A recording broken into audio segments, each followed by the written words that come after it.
Right-wingers and Trump voters in America today should be offended that our billionaire class thinks you are so dumb and easy to manipulate that all they need to do is go on the Joe Rogan podcast and say a bunch of buzzwords, and you'll have a complete 360 on them. You'll give them all your favor. You'll believe everything they say. Remember, when Mark Zuckerberg talks here, the censorship from COVID, the censorship, which means fact-checking, started with Donald Trump in office. It started with Donald Trump in office. Not letting people talk about LGBT plus people in a negative, hateful way started with Donald Trump in office.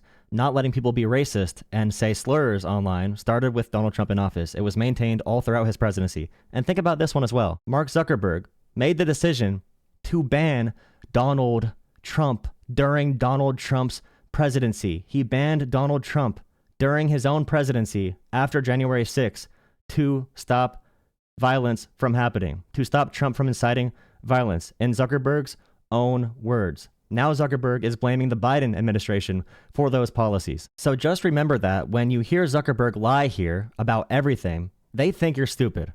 Zuckerberg thinks you're stupid, Elon Musk thinks you're stupid, and you are being easy to manipulate. The timeline is easy to follow. Think for a second, take a deep breath, take a step back, and think about the real timeline. Even if you're a Donald Trump zealot, even if you're in full MAGA, think about the actual timeline. These billionaires think they can lie to you and make us fight each other, make the people fight each other, while they get more tax cuts and favors with the current administration or the next administration. Zuckerberg right now is doing a propaganda campaign to get favors from Trump's administration. He's trying to kiss the ring. He's trying to get in Trump's good graces. And they all know that you care more about hating liberals than you actually care about your neighborhood, your community, even yourself. You care more about hating liberals and hating wokeism and hating DEI, whatever the topic is that day. You care more about team politics, to the point where this billionaire can go lie his ass off on Joe Rogan's podcast and you'll be nodding along like a good little sheep. This video probably will be demonetized because Joe Rogan is very money hungry and the company he works for is very money hungry, and they have automated systems that are very anti-free speech because Joe Rogan's anti-free speech and he wants our money for correcting them right now. So please subscribe to my channel and give whatever support you can. Thank you. It's just become very difficult to kind of follow, and this really hit the most extreme, I'd say, during the Biden administration when they were trying to roll out the vaccine program. Also, Donald Trump did Operation Warp Speed, brother. Donald Trump did the vaccine. Donald Trump did that. And now I'm generally like pretty pro rolling out vaccines. I think on balance, the vaccines are more positive than negative.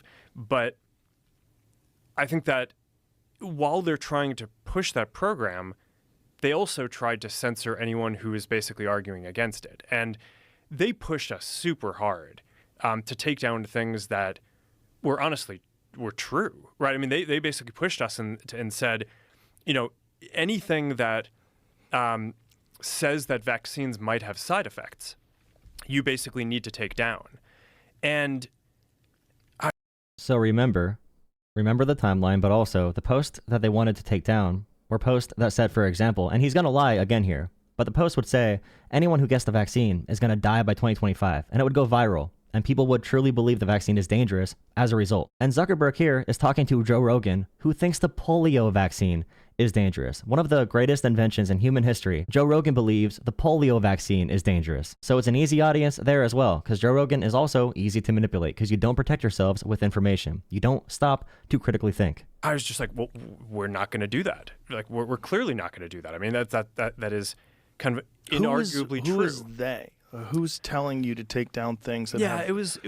And they were censoring anti-vax content since before COVID, by the way, during Donald Trump's administration. Again, talk about vaccine side effects. It was people before in the COVID vaccine in the Biden administration. These people from the Biden administration would call up our team and like scream at them and curse, and it's like these documents. Okay, they would call up our team and scream and curse. Do you see him trying to sound more emotionally manipulative? They screamed and they even cursed at me. They used mean, bad words. I don't have any proof of these calls, by the way. All kind of out there. Oh, did you record any of those? The emails that he released did not say any of that. Phone calls. I don't think we. But I think I want to listen. I mean, there are emails. the emails are published. It's all kind of out there, and they're like, and basically it just got to this point where we were like, no, we're not gonna.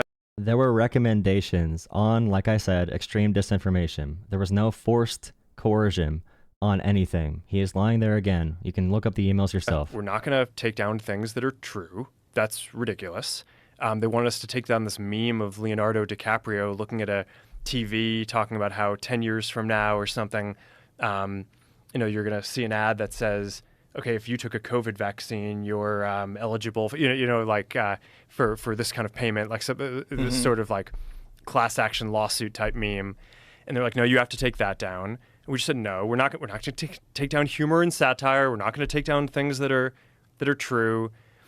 And then at some point, satire has a point behind it. If you know what satire is, there is a political aim behind satire. There's a point to get across. And the point of that is to message to people that they should be anti-vax. It's very basic. Even using the word satire is a giveaway. I guess, I don't know, it flipped a bit. I mean, Biden, when he gave some statement at some point, I don't know if it was a press conference or to some journalists, where he basically was like, these guys are killing people. And I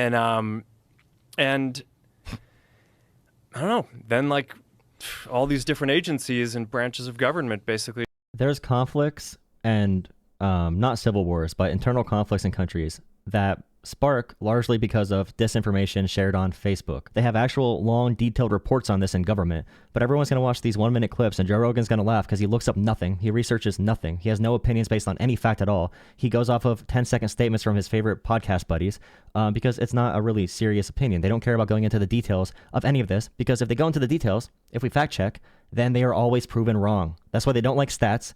They don't like facts, because none of them agree with them. We went from a Republican Party that pretended to care about facts and personal responsibility to a party that just cries and says it's not my fault all the time, and we can't have fact checkers because I can't handle tough conversations. Think about the changes Zuckerberg is making to Facebook to make it more suitable for you to manipulate you. He's removing facts and fact checking, and he's allowing hate speech again. That's what gets you on board. That's what you care about. You don't care that Donald Trump spent this entire time with these wildfires in California without praising first responders once. He made it completely political. You are caught up in this reality television madness. But you know what? If you really have something to say, if you call black people thugs, for example, if you've called black people thugs for the past 40 years with your dog whistles, if you had to hide your language before, tell us what you want to say now. It's all open. It's all free. When he makes these adjustments to Meta or Facebook, have at it. Show everyone what your true opinions are. But please, stop the trend where it's cool to not know things, where it's cool to run away from conversations and to cry on social media instead of going and doing research. Actual research. Good research. Not just confirmation bias.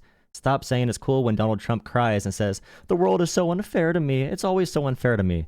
That's such a baby mentality. We don't need more weak people in America because you're following his weak example of what masculinity is. And you think masculinity is typing beta behind a phone screen. Meanwhile, Donald Trump still has not released any economic plan, and you'll be clapping like a seal for the Gulf of America. You know, you love all the shiny objects. I could lead you around with a laser pointer like my cat. Again, please like, comment, and subscribe. Share this video so it gets out there. We are growing really quick on my channel. I go live around 10 p.m. Eastern time most nights, and I take live callers. So I hope to see you around.